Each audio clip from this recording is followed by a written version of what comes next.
Hi everyone, this is Dr. Chandrakantha. Welcome back to my commerce class. Today we are going to understand the transactions which carries in a business.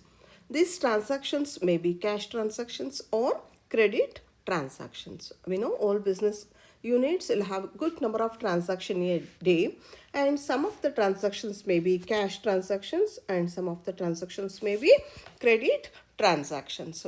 So how you are going to identify the cash transactions or the credit transactions?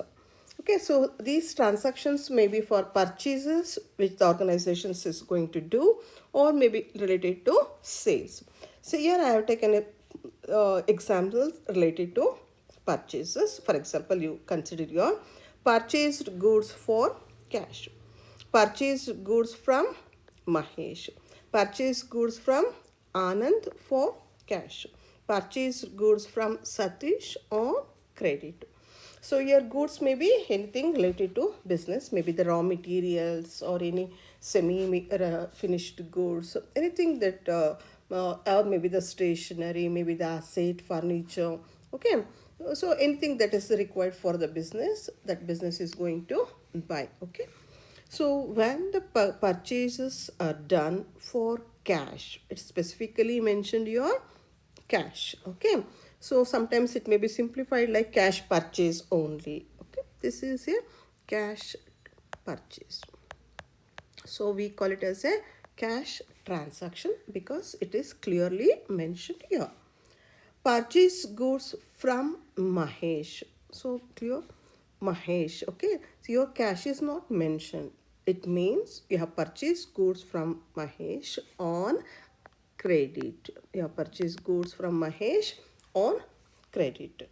So when the purchase goods from Mahesh on credit, the transaction will be journal entry format will be different. I'll explain it later.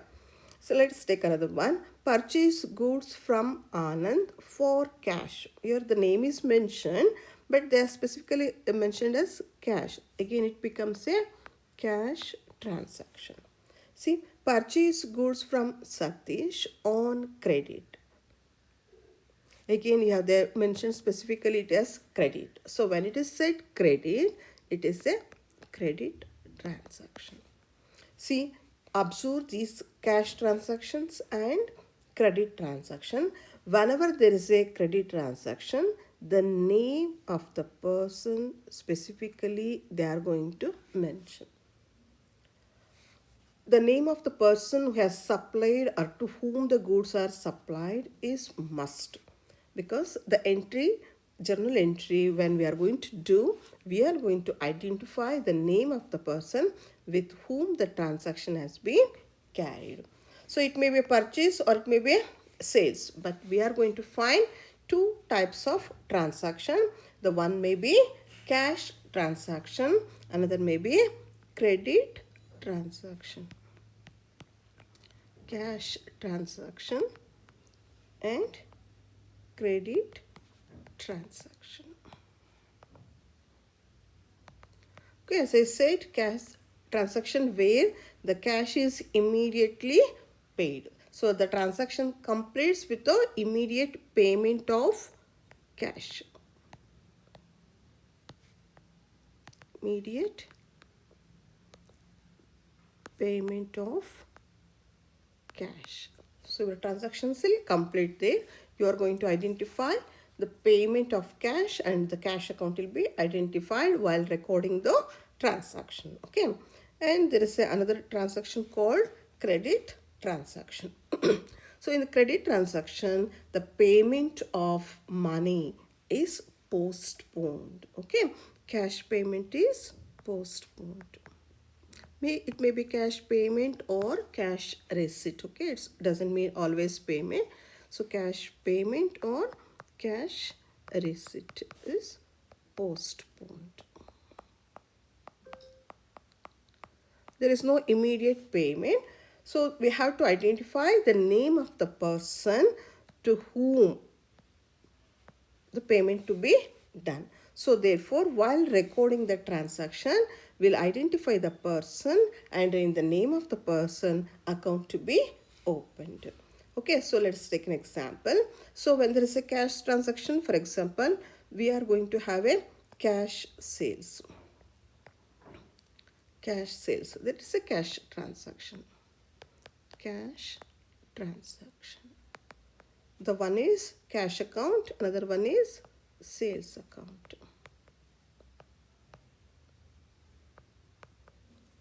Okay, so I will take an example of credit transaction. Sold goods to Ravi. So when they specifically mention the name of the person, it is credit transaction. Credit transaction. So we have to identify the name of the person because later we have to get the money. It's sales, no? So we have to receive the money from the Ravi. So we have to create an account in the name of the Ravi because later we have to collect the money from the Ravi. Okay, the one is Ravi's account, another one is sales account. Okay, so when we receive the cash later, so for example, it may be 6,000 like that. So later we are going to receive the money from the Ravi. So cash received from Ravi. Cash received from Ravi. If it is complete 6,000 in full settlement of the account, we'll say it as in full settlement of the account. Okay, so if you are receiving only some 3,000 and all, we'll say on account. On account. So that means still there is a due which you are going to cash received from Ravi 3,000 on account. So that means still the money is due. Once you completely receive the 6,000, we say it as in full settlement of the account.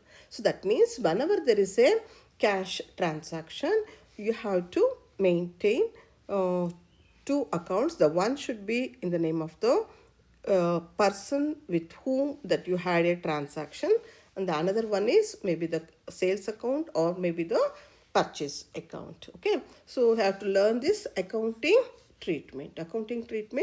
So how it happens?